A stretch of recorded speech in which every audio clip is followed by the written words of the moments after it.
సికింద్రాబాద్లోని doctor Narayana college of hotel మేనేజ్మెంట్లో 100% job guarantee 966365 నమస్తే, నేను Keshav. Welcome to Suman TV. ఆంధ్రప్రదేశ్లో పోలింగ్ పూర్తయిన ఎన్నికల హడావుడి వాతావరణం మాత్రం మారినటువంటి పరిస్థితి కనిపించట్లేదు. ముఖ్యంగా పల్నాడు జిల్లాలో మాచర్ల ప్రాంతంలో జరుగుతున్నటువంటి పరిణామాలు రోజుకొక సంచలనంగా మారుతున్నాయి. ఈవీఎంని స్వయంగా ఎమ్మెల్యేనే బద్దలు కొట్టడం, దానికి సంబంధించినటువంటి దృశ్యాలు బయటికి రావడం ఇప్పుడు సంచలనంగా మారింది. మాచర్ల ఎమ్మెల్యే పిన్నెల్లి రామకృష్ణారెడ్డి ఎక్కడున్నారు? పోలీసులు ఆయన అరెస్ట్ చేయగలిగారా? ఆయన విదేశాలకు పారిపోతున్నారు అనేటువంటి అంశాలు కూడా బయటకు వస్తున్నటువంటి పరిస్థితి. అసలు ఇప్పుడు అరెస్ట్ అయినా కానీ ఆయన పైన ఎలాంటి చర్యలు తీసుకునేటువంటి అవకాశం ఉంది? ఈ అంశాలని విశ్లేషిద్దాం. మనతో పాటు ఉన్నారు సీనియర్ జర్నలిస్ట్ సత్యమూర్తి గారు. సత్యమూర్తి గారు నమస్కారం. నమస్కారం అండి.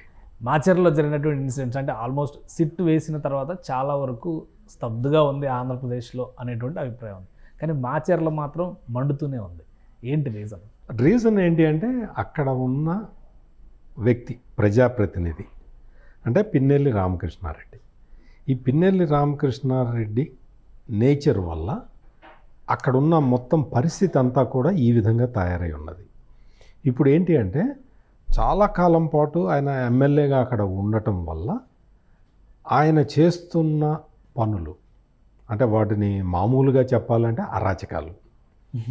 వాటి వల్ల ఏమైంది అంటే ప్రజల్లో చాలా వ్యతిరేకత వచ్చింది ఆయన మీద. ఎంత వ్యతిరేకత వచ్చింది అంటే ఆయన ఈ ఎన్నికల ప్రచారంలో ఫస్ట్ టైం కొన్ని గ్రామాలకి వెళ్ళలేకపోయాడు. అంటే మామూలుగా సాధారణంగా ఎక్కువ పాపులారిటీ ఉన్న నాయకుడిని ఎవరిని కూడా మా గ్రామంలోకి రావద్దు అని ఎవరు అనరు. అందులో పిన్నెల్లి రామకృష్ణారెడ్డి లాంటి వ్యక్తిని మా గ్రామంలోకి రావద్దు అనేంత సాహసం చెయ్యరు.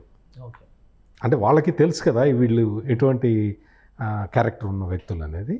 అందుకని ఎవరు కూడా అంత సాహసం చెయ్యని పరిస్థితుల్లో కూడా చాలా గ్రామాల ప్రజలు ఈ ఎన్నికల్లో అంటే పోలింగ్ ముందు ప్రచార సమయంలో మీరు మా గ్రామానికి రావద్దు అని చాలా స్పష్టంగా పిన్నెల్లి రామకృష్ణారెడ్డికి చెప్పారు. కానీ ఇంకోటి, ఈ ఇన్సిడెంట్ జరిగిన తర్వాత ఇన్ని రోజులు అయిపోయింది, ఆల్మోస్ట్ పోలింగ్ అయిపోయి 10 రోజులు గడుస్తున్నటువంటి పరిస్థితి ఉంది.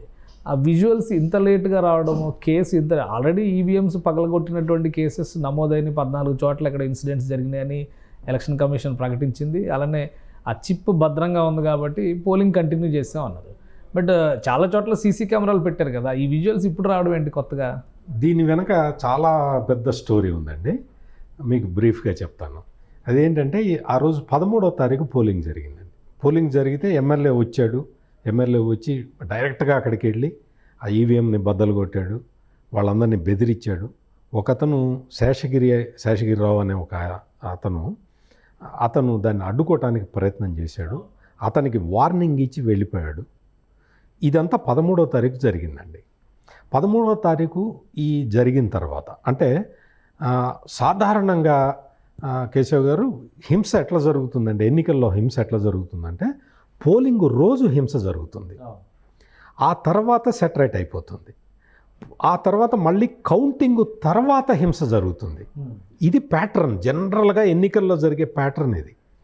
కానీ ఈసారి ఏం జరిగింది అంటే పోలింగ్ రోజు జరిగిన హింస పోలింగ్ తర్వాత రోజు ఎక్కువైంది. ఇది కొత్త తరహాలో జరిగిందనమాట.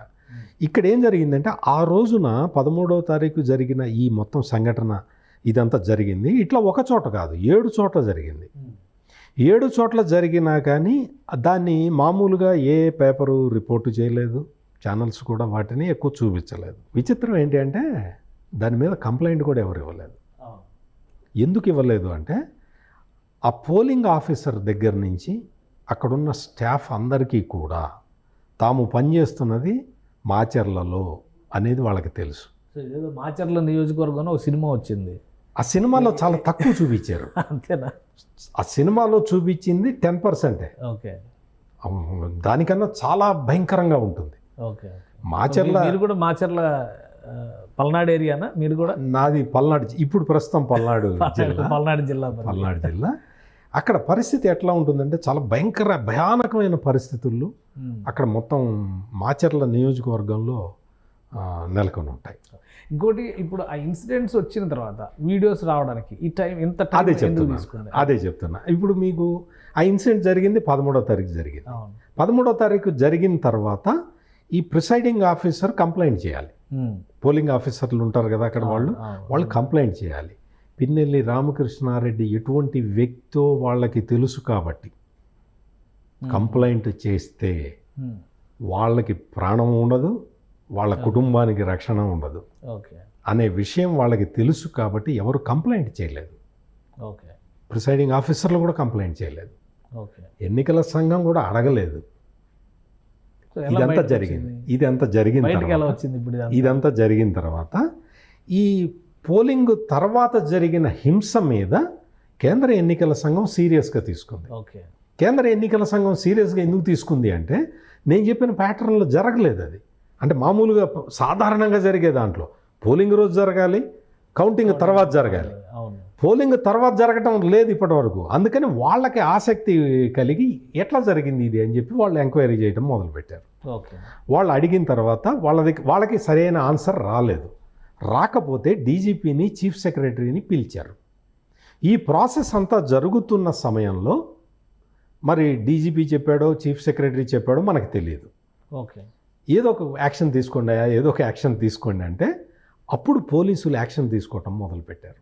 పిన్నెల్లి అనే గ్రామంలో పోలీసులు వెళ్ళి కార్డన్ అండ్ సెర్చ్ చేస్తే అక్కడ నాటు బాంబులు, పెట్రోల్ బాంబులు, కిరసనాయిల్ బాంబులు, మారణాయుధాలు దొరికినాయి. ఇవన్నీ పోలీసులకి అప్పుడే తెలిసినాయా? అప్పుడే తెలుసా? ఎప్పుడో ఎన్నికల కోసం ఎప్పుడో తయారు చేసి పెట్టుకొని ఉంటారు కదా. పైనుంచి ఒత్తిడి వచ్చేటప్పటికి పోలీసులు వెళ్ళి కార్డన్ అండ్ సెర్చ్ అని చెప్పి అక్కడికి వెళ్ళి ఆ ఆయుధాలు తీసుకొచ్చి చూపించారు. మేము చాలా ఎఫిషియెంట్గా పనిచేస్తున్నామండి అని. అవి పోలింగ్లో వాడటానికి తెచ్చుకున్నవి. అవి పోలింగ్ తర్వాత రోజు పట్టుబడ్డాయి. ఇటువంటివన్నీ జరిగినాయి. ఇదంతా జరిగిన తరుణంలో ఇదంతా జరుగుతూ ఉన్నది. ఆ సమయంలో పోలీసుల్ని ఎన్నికల సంఘం అడిగింది, ఏదైనా చేయండి, దాని ఏదైనా యాక్షన్ తీసుకోండి అంటే అప్పుడు ప్రిసైడింగ్ ఆఫీసర్ని అప్పుడు ఫిర్యాదు తీసుకున్నారు. 15వ తారీఖు కంప్లైంట్ ఇప్పుడు ఈ వినీత్ బ్రిజ్లాల్ ఇచ్చిన ఎస్ఐటి స్పెషల్ రిపోర్ట్లో దీనికి సంబంధించిన అంశాలు మెన్షన్ చేసి ఉండొచ్చు బహుశా. ఎలక్షన్ కమిషన్ ఇప్పుడు ఖచ్చితంగా చేశారండి. 150 పేజెస్ రిపోర్టు, 33 కేసులు, 3 జిల్లాలు, మొత్తం 150 పేజీల్లో కనీసం 50 పేజీలు మాచర్ల గురించే ఉంటుంది. అవును, ఎక్కువ కేసులు అక్కడే ఉన్నాయి, ఎక్కువ డేంజరస్ కేసులు అక్కడ ఉన్నాయి. ఇక్కడ ఏం జరిగిందంటే కంప్లైంట్ ఇచ్చింది. ప్రిసైడింగ్ ఆఫీసర్ కంప్లైంట్లో ఏం చెప్పాడు అంటే అన్ఐడెంటిఫైడ్ పీపుల్ అని చెప్పాడు.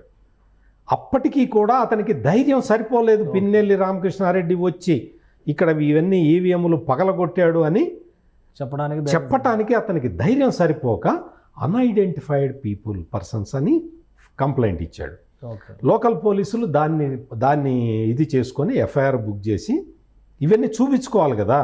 మేము ఒకటి సీసీ కెమెరా సర్వేలెన్స్ ఉన్నప్పుడు, ఎలక్షన్ కమిషన్ ఎక్కడి నుంచి అయినా పర్యవేక్షించేటువంటి పరిస్థితి ఉన్నప్పుడు, ఒక పోలింగ్ బూత్లో ఈవీఎంని బహిరంగంగా అలా తీసి పగలగొడుతున్నటువంటి పరిస్థితి ఉంటే ఎవరో చూసేటువంటి వాతావరణం లేదా? ఒక కంప్లైంట్ వస్తేనే రియాక్ట్ అవ్వాలా? అంటే అట్లా కాదు. ఇక్కడ ఏంటి అంటే వాళ్ళు కొన్ని ర్యాండమ్గా వాళ్ళు చూస్తూ ఉంటారు. ఎక్కడికక్కడ మానిటరింగ్ ఉండదు. కంప్లీట్ మొత్తం అన్ని పోలింగ్ బూతుల్ని మానిటర్ చేసే యంత్రాంగం వీళ్ళకు ఉండదు. ఓకే. సో అందుకని వీళ్ళు ఆ కంప్లైంట్ ఇచ్చిన తర్వాత, ఆ కంప్లైంట్ ఎఫ్ఐఆర్ అయిన తర్వాత, అందులో అన్ఐడెంటిఫైడ్ పర్సన్స్ అని ఉన్న తర్వాత, మీకు ఇంకో విచిత్రం ఏంటంటే కేశవ్ గారు, ఈ కంప్లైంట్ అన్ఐడెంటిఫైడ్ పర్సన్స్ అన్నది ఢిల్లీ దాకా వెళ్ళిన దాకా ఈ అన్ఐడెంటిఫైడ్ పర్సన్స్ ఎవరు అని ఎవరు అడగలేదు. అది ఈ కేసులో ఉన్న విచిత్రం. ఓకే. ఢిల్లీ వెళ్ళిన తర్వాత వాళ్ళు అడిగారు, అన్ఐడెంటిఫైడ్ పర్సన్స్ అన్నారు కదా, వీళ్ళు ఎవరు? సీసీ ఫుటేజ్ ఉంటుంది కదా, దాన్ని చూడండి అని చెప్పి వాళ్ళు చెబితే అప్పుడు చూశారు. అంటే this is the state of affairs in Andhra Pradesh. ఆంధ్రప్రదేశ్లో పోలీసు యంత్రాంగం ఇంత గుడ్డిగా, ఇంత అసమర్థంగా, ఇంత అచేతనంగా పనిచేస్తూ ఉన్నది. ఓకే. ఇప్పుడు ఏంటి నెక్స్ట్ స్టెప్ ఏంటి? 3 చట్టాల్లో ఒక 10 సెక్షన్లు నమోదు చేశారంటున్నారు. పిన్నెల్లి రామకృష్ణారెడ్డి గారు ఆల్రెడీ హైదరాబాద్ వచ్చేసి కూడా వారం రోజులు గడిచిపోయినట్టుంది. ఆయన హైదరాబాద్ వచ్చినాక కూడా కొన్ని వీడియోస్ రిలీజ్ చేశారు నియోజకవర్గానికి సంబంధించి, ఆయన ప్రత్యర్థికి సంబంధించి ఆ వీడియోస్ వచ్చినాయి. ఆయన ఎస్కేప్ అయిపోయి ఉంటారా? ఎందుకంటే ఆయన వెహికల్ దొరికింది, డ్రైవర్ దొరికారు, ఫోన్ దొరికింది, బట్ ఆయన దొరకలేదు అని చెప్పనేది సమాచారం. ఎయిర్పోర్ట్లన్నీ కూడా హై అలర్ట్ పెట్టారు. సో ఆయన ఎస్కేప్ అయినట్టుగానే చూడాల్సి ఉంటుందా? ఇందులో ఈ వీడియో చూసిన తర్వాత వీడియోలో పిన్నెల్లి రామకృష్ణారెడ్డి వచ్చి అతనే స్వయంగా బద్దలు కొడుతున్నట్టు, ఈవీఎం బద్దలు కొడుతున్నట్టు ఒక వీడియో వచ్చింది. ఇటువంటివి ఇంకొక 6 రావాలి. Okay okay. ఒక వీడియో వచ్చేసరికి వచ్చిన తర్వాత, ఈ వీడియో వచ్చిన తర్వాత అది బాగా వైరల్ అయిపోయిన తర్వాత పిన్నెల్లి రామకృష్ణారెడ్డి మనుషులు వెళ్ళి ఆ శేషగిరి ఎవరైతే అడ్డుకున్నాడో ఓకే అతని తల బద్దలు కొట్టారు. ఓకే. అంటే వీడియో వచ్చిన తర్వాత, వీడియో వచ్చిన తర్వాత వచ్చిన రోజు రాత్రి తల బద్దలు కొట్టారు. ఓకే. పోలీసులు ఏం చేస్తున్నారు? ఆ శేషగిరిరావుకి ముందరే భద్రత కల్పించాలి కదా. అటువంటి పనులు ఏవి అక్కడ జరగలేదు. అతని తల బద్దలు కొట్టారు. ఓకే. కొట్టిన తర్వాత దానికి సంబంధించినవి కూడా వచ్చినాయి. వచ్చిన తర్వాత కేసు ఇంకా బలంగా మారిపోయింది. ఇదంతా జరిగిన తర్వాత మీరన్నట్టు పిన్నెల్లి రామకృష్ణారెడ్డి ఆయన సోదరుడు వీళ్ళందరూ కూడా హైదరాబాదులోనే ఉన్నారు. అక్కడి నుంచి పారిపోయారు. ఆంధ్రప్రదేశ్ స్టేటు బార్డర్ దాటి రావటం కూడా పోలీసులకి తెలుసు. ఓకే. మీకు ఇంకొక విచిత్రమైన విషయం చెప్పమంటే, ఒక ప్రముఖ టీవీ ఛానల్ సంబంధించిన వాహనాల్లోనే అతను తిరిగాడు. Okay okay. దాని మీద ఆ ఛానల్ స్టిక్కర్లే ఉన్నాయి. ఆ ఛానల్ రిపోర్టరే అతన్ని సేఫ్గా ఓకే ఆంధ్రప్రదేశ్ బార్డర్ దాటించి హైదరాబాద్ దాకా తీసుకొచ్చి, హైదరాబాద్లో కూడా సేఫ్ ప్లేసులు ఆ ఛానల్ రిపోర్టరే చూపించాడు. Okay okay. ఇక్కడికి వచ్చిన తర్వాత ఇప్పుడు పైనుంచి కూడా మళ్ళీ ప్రెషర్ ఎక్కువైపోయింది. చాలా పెద్ద ప్రెషర్ వచ్చేసింది. ఎట్లా ఇతన్ని పట్టుకోవాలంటే అప్పుడు మీరు అన్నట్టు మొత్తం లుకౌట్ నోటీసులు ఇచ్చేశారు. లుకౌట్ నోటీసులు అవి ఇచ్చేసి మాచర్ల పోలీసులు హైదరాబాద్ వచ్చి హైదరాబాద్లో తెలంగాణ పోలీసుల సహాయం తీసుకొని ఈ సెల్ ఫోన్ టవర్ల ఆధారంగా అతని మూమెంట్ని కనిపెట్టారు. Okay okay. మూమెంట్ని కనిపెట్టి ఈరోజు సెల్ ఫోన్లు అన్నీ వదిలేశారా? అన్ని వదిలేసి వెళ్ళారు. ఓకే. అందుకనే వదిలేశారు. వాళ్ళు ఎక్స్పెక్ట్ చేయలేదు. వాళ్ళు ఇంత సీరియస్ కేసుగా దీన్ని చూడొచ్చు. ఎందుకంటే ఇప్పుడు 10 సెక్షన్లు పెట్టినా, ఎన్ని సెక్షన్లు పెట్టినా కానీ మన దేశంలో ఈ జరిగేటువంటి విధానం, న్యాయ ప్రక్రియ జరిగే విధానం కానీ, విచారణ జరిగేటువంటి విధానం కానీ పెద్ద కేర్లెస్నెస్, డబ్బున్న వాళ్ళు ఎలా అయినా మేనేజ్ చేయొచ్చు అనేటువంటి అభిప్రాయం ఉంది.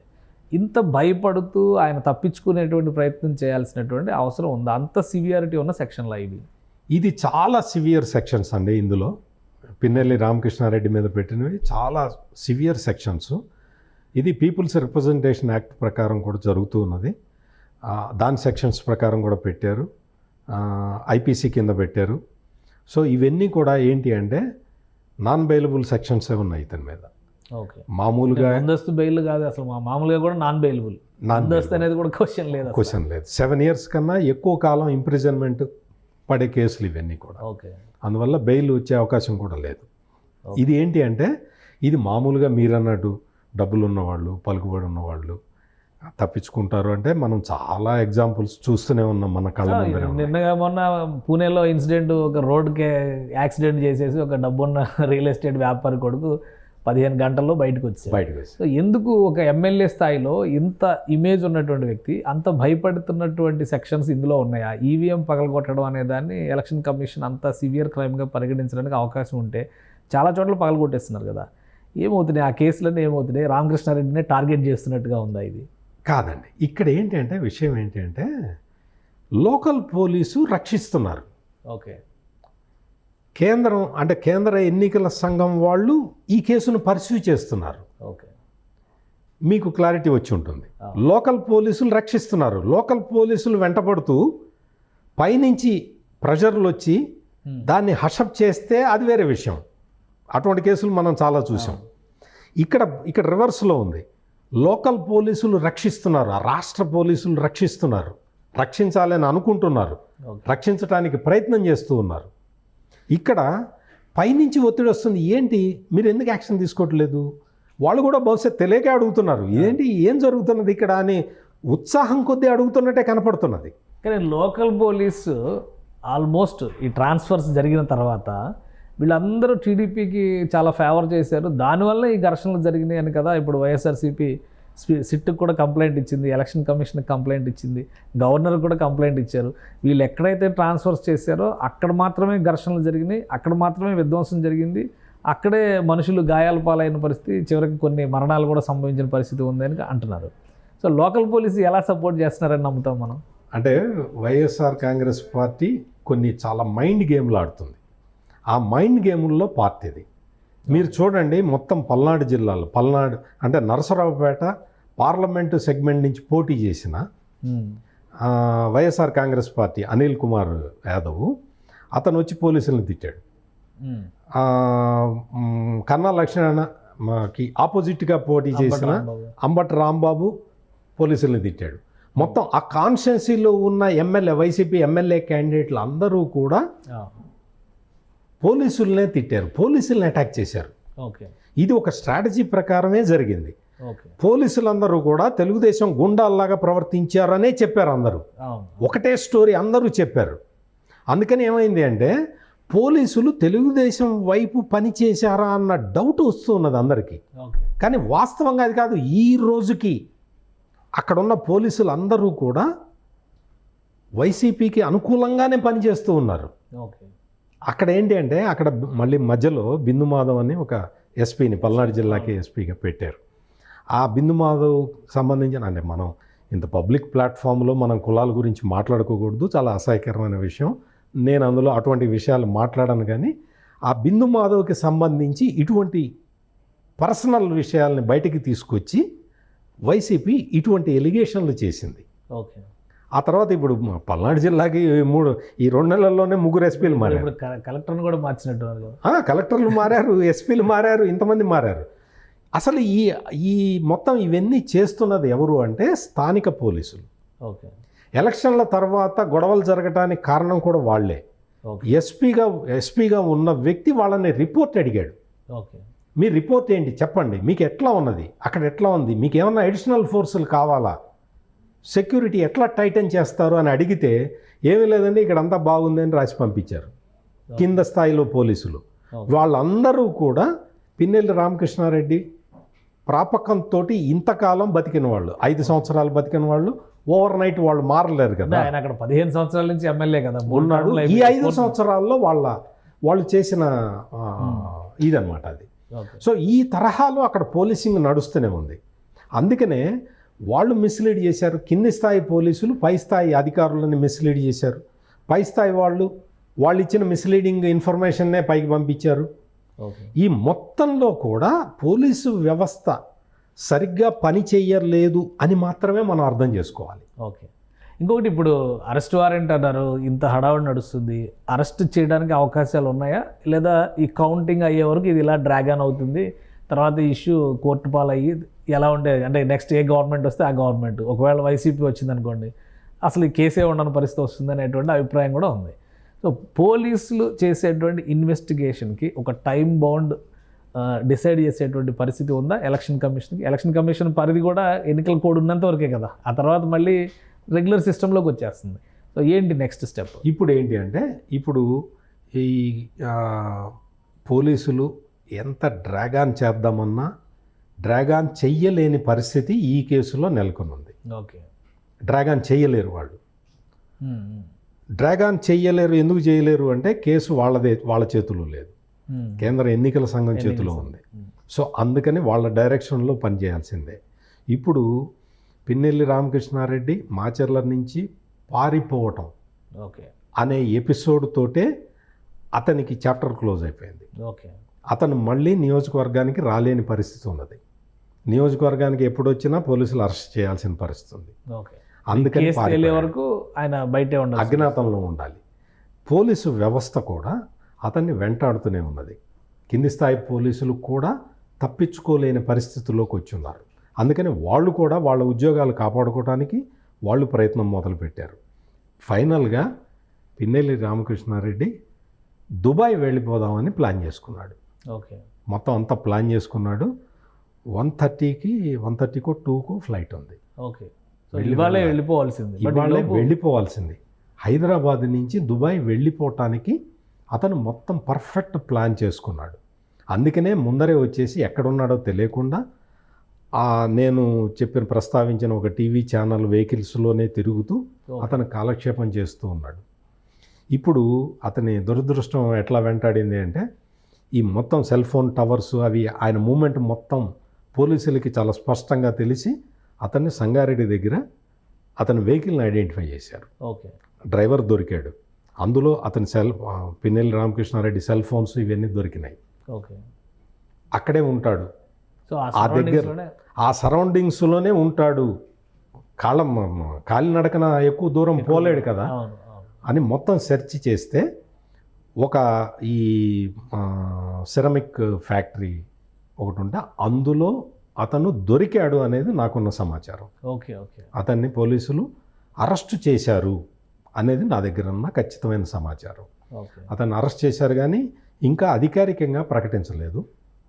ఎప్పుడు ప్రకటిస్తారు అని మీ నెక్స్ట్ క్వశ్చన్ ఎప్పుడు ప్రకటిస్తారు అని చెప్పాలి కదా. నిజంగా అరెస్ట్ చేసి ఉంటే ఎప్పుడు ప్రకటిస్తారు అనేది సహజంగా ఆసక్తి కలిగించేది. అరెస్ట్ చేసింది మాచర్ల పోలీసులు, ఓకే. అరెస్ట్ చేసిన ప్లేసు సంగారెడ్డి. సో దీన్ని తీసుకెళ్ళి ఈ కేసు కేంద్ర ఎన్నికల సంఘానికి సంబంధించిన కేసు. అందువల్ల నేను అనుకోవడం ఏంటంటే ఈ మొత్తం ఈ ఫ్యాక్ట్ ఇదంతా కూడా మనిషిని తీసుకెళ్ళి డీజీపీ ఆంధ్రప్రదేశ్ పోలీస్ డైరెక్టర్ జనరల్ని అడిగి కానీ పోలీసులు ఏమీ చెయ్యరేమో, అందుకనే ఇంకా అరెస్ట్ చూపించలేదేమో అని 24 అవర్స్లో ఏదైనా లీగల్ ప్రొడక్షన్ చేసేస్తారు. Already they lifted him. Okay. Okay. So ప్రాసెస్లో ఉన్నారనుకోవాలి. ప్రాసెస్లో ఉన్నారని ఖచ్చితంగా చెప్పచ్చు. ఓకే. అంటే నేను కూడా వాంటెడ్గానే దే లిఫ్టెడ్ హిమ్ అన్నా నేను. పోలీసులు ఎత్తేసారు అని అప్పట్లో అన్నారు కదా, అందుకనే దే లిఫ్టెడ్ హిమ్ అనే చెప్పాను నేను. మామూలుగా పోలీస్ అరెస్టెడ్ హిమ్ అని చెప్పాలి, అందుకని పోలీసు లిఫ్టెడ్ హిమ్ అనే చెప్పాను నేను. సో అందుకని ఇంకా ట్రాన్సిట్ అవన్నీ ఉంటాయి. ఒకటి ఇప్పుడు ఇంత ఇన్సిడెంట్స్ ఇన్ని జరిగిన తర్వాత ఒక్క మాచర్ల పల్నాడుకి మాత్రమే పరిమితం అనుకోవాలా? ఎందుకంటే రేపు కౌంటింగ్ సమయంలో మీరు చెప్పిన ప్రకారం చూస్తే కూడా కౌంటింగ్ తర్వాత కూడా విధ్వంసానికి అవకాశం ఉండే ఛాన్సెస్ ఉన్నాయి, ఇంటెలిజెన్స్ నివేదికలు అంటున్నారు. సో ఆంధ్రప్రదేశ్ ప్రజలు రిజల్ట్ డే రోజు ఎంత అలర్ట్గా ఉండాలి, అసలు ఏం జరగడానికి అవకాశాలు ఉన్నాయి? చాలా చోట్లకి ఇవన్నీ స్ప్రెడ్ అయిపోయినాయండి. ఓకే. ఒక్క మనం మాచర్లలో కేంద్ర ఎన్నికల సంఘం కాన్సన్ట్రేట్ చేసింది కాబట్టి, పిన్నెల్లి రామకృష్ణారెడ్డి అక్కడి నుంచి పరారైపోయాడు కాబట్టి, ఆ ఈవీఎం ధ్వంసం చేసిన విజువల్ మనకు కనిపించింది కాబట్టి మనం ఈ విషయం మీద మాట్లాడుతున్నాం. కానీ ఆంధ్రప్రదేశ్ మొత్తం హై అలర్ట్లో ఉన్నది.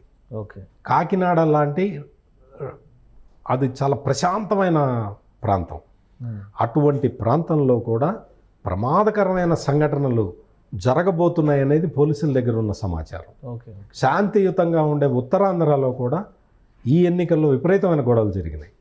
తిరుపతి లాంటి చోట చంద్రగిరి తెలుగుదేశం క్యాండిడేట్ మీద మారణాయుధాలతో ఇంతలా సుత్తి అని కూడా అంటారు దాన్ని, అదేదో అంటారు, సమ్మెటతోటి అతని గుండెల మీద బాదారు.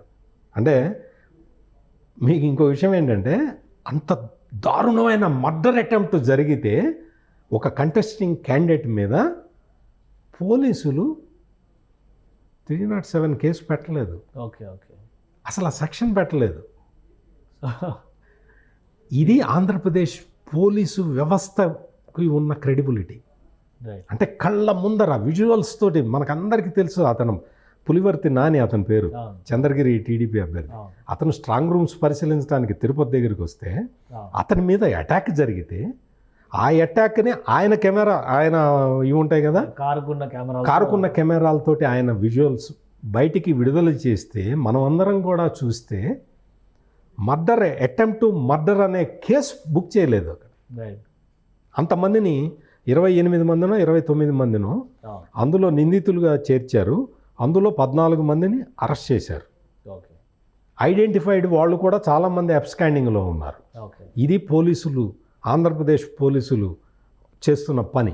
సో హైలైట్లో ఉండాల్సింది ముందు ప్రజలే, ఓటర్లు అంటే ఓటర్ల కన్నా కూడా కంటెస్టింగ్ క్యాండిడేట్లు. ఓకే. ఓకే.